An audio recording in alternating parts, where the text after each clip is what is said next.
The storm raged against the New England coastline, waves crashing violently against the cliffs. In the distance beyond the mist, lay a mysterious and forbidden island, Blackthorn Isle. For centuries, it had been the subject of countless myths. Some said it was cursed, others whispered of lost lovers whose ghosts still roamed its shores. But for Eleanor Whitmore, the island was nothing more than an old tale meant to scare children. That was until she met William Lancaster. William was unlike anyone Eleanor had ever known. A reserved yet charming historian, he arrived in town under the guise of researching Blackthorn's lost history. He was tall and broad-shouldered, with stormy blue eyes that seemed to hold secrets of their own. The first time he spoke to Eleanor, she felt as if she had known him for a lifetime. Despite her engagement to Richard Belmont, a respected banker in town, Eleanor found herself drawn to William in ways she couldn't explain. Her heart betrayed her, skipping a beat every time she saw him in the town library, his fingers delicately turning the pages of old, dust-covered books. And then, one fateful evening, he invited her to the island. Eleanor knew it was wrong. She knew Richard would never approve. Yet, under the cover of darkness, she met William at the dock, her breath shaky with anticipation and guilt.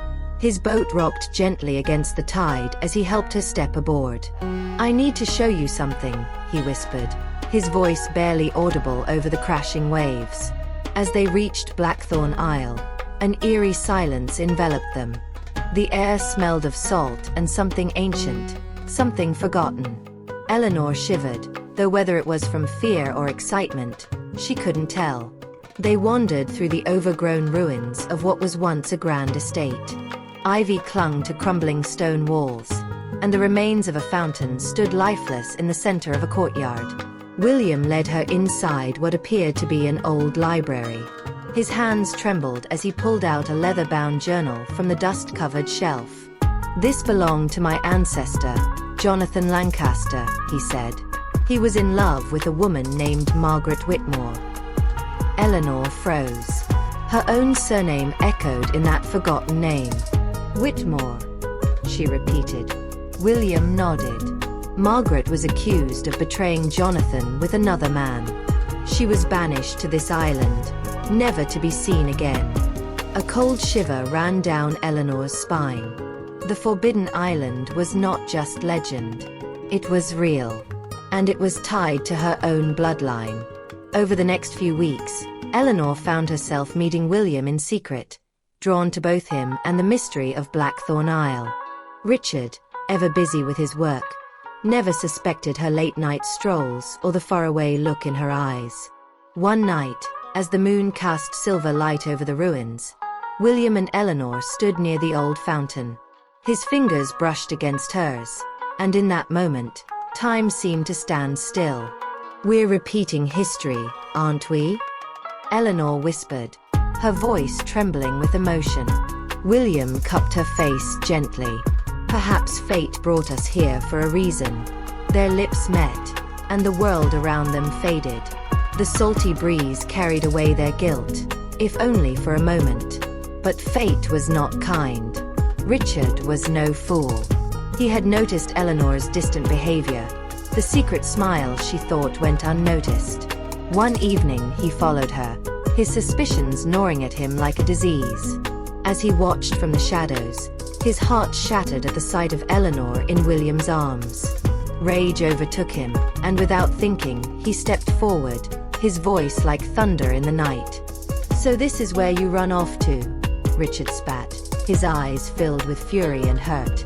Eleanor gasped, stepping away from William. "Richard, I don't," he cut her off, his jaw clenched. "I trusted you, Eleanor." William squared his shoulders. "This isn't what you think." Richard let out a bitter laugh. "Isn't it? I know exactly what this is." Eleanor's heart pounded. She had never seen Richard like this, his face twisted with the pain that she had caused. The storm that night mirrored the one raging inside them. As the three stood on the island, the past and present collided. Lightning illuminated the ruins, revealing the ghostly remnants of a history long buried. Richard turned to Eleanor, his voice quieter now, filled with sorrow. "Do you love him?" Tears streamed down her face. She had never wanted to hurt Richard, but her silence was answer enough. A gust of wind howled through the ruins as Richard took a step back, his fists trembling at his sides. "I hope he's worth it," he whispered before turning away. Eleanor wanted to call out to him, to beg for forgiveness, but she knew the damage was done. As Richard disappeared into the storm, William pulled Eleanor close. "You don't have to go back," he murmured. "We can leave this place. Start over." But fate had other plans. The island, cursed by betrayal, would not let them escape unscathed. A sudden shift in the air, a whisper through the trees. Eleanor felt an unseen force tighten around her chest. Legends spoke of Blackthorn Isle consuming the souls of lovers who defied fate. A shadow loomed over them, an apparition of a woman with sorrowful eyes. Margaret Whitmore. Eleanor gasped, reaching for William's hand, but an invisible force pulled them apart. The island trembled beneath them, as if the spirits themselves were passing judgment. "No!" William shouted, but his voice was lost to the wind.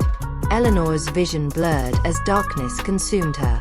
When Eleanor woke, she was back in town, in her own bed. The island was gone, as if it had never existed. William was nowhere to be found. Richard, too, had vanished from her life. Had it all been a dream? Or had the island claimed its price?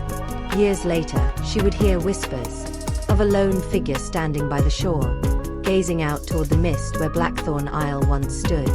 A man with stormy blue eyes, forever waiting. And Eleanor would wonder if love, once forbidden, could ever truly fade, or if it was destined to haunt the soul forever.